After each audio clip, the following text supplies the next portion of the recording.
le gardien de la paix intérieure.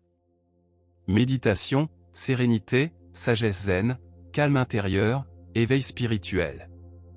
Dans un village niché au cœur des montagnes embrumées, là où le chant des oiseaux se mêle au murmure des rivières, vivait un vieil homme que l'on appelait simplement le gardien de la paix intérieure. On disait de lui qu'il possédait un secret que peu d'êtres humains pouvaient comprendre, la capacité de rester totalement serein, même au milieu des tempêtes les plus violentes de la vie. Aujourd'hui, je vous invite à écouter son histoire. Une histoire de sagesse profonde, de calme intérieur et de véritable liberté de l'âme. Une histoire qui pourrait transformer votre façon de percevoir le monde et votre propre esprit. Fermez les yeux un instant. Respirez profondément, et laissez-vous guider par les pas du gardien. Un jeune voyageur, perdu dans ses pensées et tourmenté par ses inquiétudes, arriva un jour au village. Il avait entendu parler du gardien et de sa réputation. Curieux et désespéré, il décida de le rencontrer. Le gardien l'accueillit avec un sourire calme et un regard empreint de bienveillance. Sans un mot, il invita le jeune homme à s'asseoir près de la rivière qui traversait le village. Les eaux claires glissaient doucement sur les pierres, et le vent léger apportait une sensation de paix immédiate. « Pourquoi cherches-tu la paix » demanda finalement le gardien, sa voix douce comme le souffle du matin. Le jeune homme hésita, confus.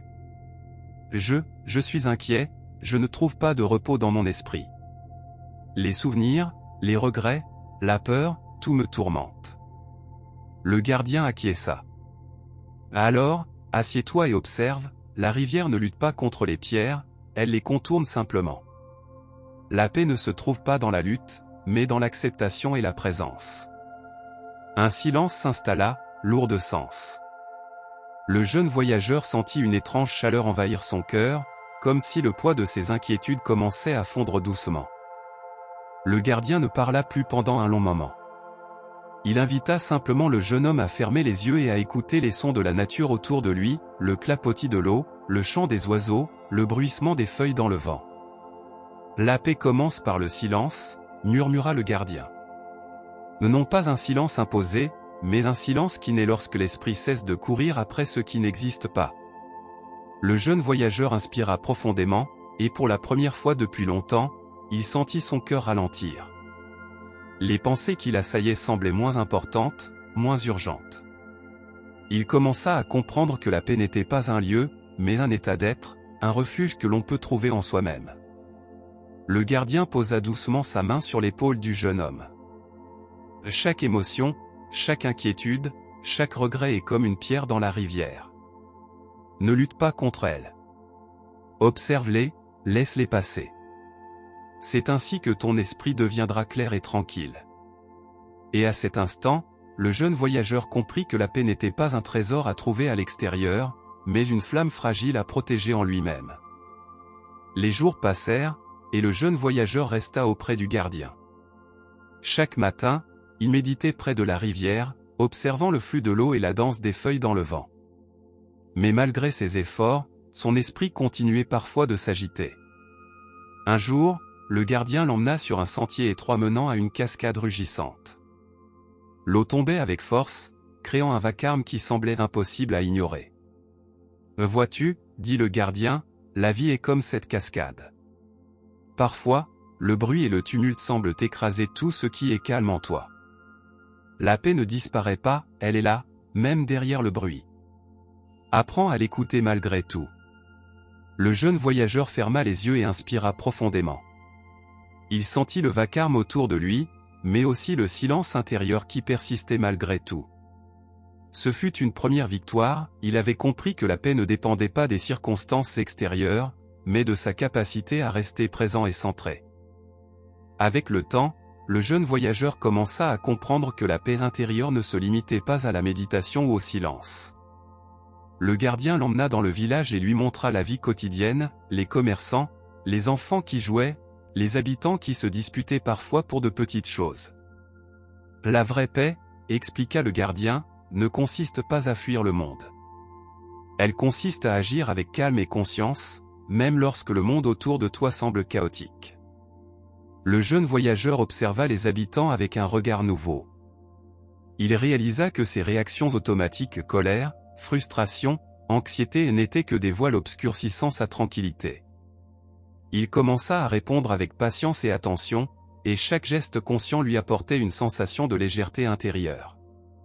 Un soir, alors qu'il aidait un vieil homme à transporter de l'eau, il sentit un souffle de paix s'étendre dans tout son corps. Il comprit que le calme ne se trouvait pas seulement dans la solitude, mais aussi dans chaque action empreinte de... Un matin, le jeune voyageur reçut une nouvelle troublante, son village natal, lointain et familier, traversait des conflits et des tensions. Son cœur se serra, et il sentit l'angoisse remonter à la surface. Le gardien l'observa calmement et dit, « Les nouvelles et les événements du monde peuvent secouer ton esprit, mais souviens-toi, la paix que tu portes en toi n'est pas à l'extérieur. Elle ne dépend pas des situations ni des autres. » Le jeune voyageur ferma les yeux, prit une profonde inspiration, et visualisa la rivière près du village, son flux constant et paisible. Il comprit que la tempête extérieure n'avait pas le pouvoir d'atteindre le calme qu'il avait cultivé en lui-même. Lorsque le cœur est ébranlé, poursuivit le gardien, respire. Observe tes émotions sans les juger. Accepte ce qui est et laisse le passé, comme les pierres que la rivière contourne. Cette leçon fut difficile, mais puissante. Le jeune homme réalisa que chaque épreuve, chaque émotion intense, était une occasion de renforcer la paix intérieure, plutôt qu'un obstacle à elle. Les semaines passèrent, et le jeune voyageur changea profondément. Ses gestes, ses paroles, son regard reflétaient désormais la sérénité qu'il avait cultivée auprès du gardien. Il n'était plus esclave de ses émotions, ni prisonnier des jugements des autres. Un jour, le gardien l'emmena au sommet d'une colline surplombant le village. Le vent caressait doucement leurs visages, et le soleil illuminait les montagnes environnantes. « Vois-tu, dit le gardien, la paix intérieure n'est pas un lieu où l'on arrive, mais un état d'être qui se manifeste dans chaque instant de ta vie. Chaque respiration consciente, chaque sourire sincère, chaque acte de bienveillance est une pierre de ton temple intérieur. » Le jeune voyageur sentit son cœur s'ouvrir complètement. Il comprit que la véritable liberté n'était pas de fuir le monde, mais de l'habiter pleinement, avec un esprit clair et un cœur léger. Et dans ce moment de silence partagé, le gardien et son disciple contemplèrent ensemble la beauté simple et parfaite de la vie. Les semaines passèrent, et le jeune voyageur changea profondément. Ses gestes, ses paroles, son regard reflétait désormais la sérénité qu'il avait cultivée auprès du gardien. Il n'était plus esclave de ses émotions, ni prisonnier des jugements des autres. Un jour, le gardien l'emmena au sommet d'une colline surplombant le village. Le vent caressait doucement leurs visages, et le soleil illuminait les montagnes environnantes. « Vois-tu, dit le gardien, la paix intérieure n'est pas un lieu où l'on arrive, mais un état d'être qui se manifeste dans chaque instant de ta vie. Chaque respiration consciente, chaque sourire sincère, chaque acte de bienveillance est une pierre de ton temple intérieur. » Le jeune voyageur sentit son cœur s'ouvrir complètement. Il comprit que la véritable liberté n'était pas de fuir le monde, mais de l'habiter pleinement, avec un esprit clair et un cœur léger. Et dans ce moment de silence partagé, le gardien et son disciple contemplèrent ensemble la beauté simple et parfaite de la vie.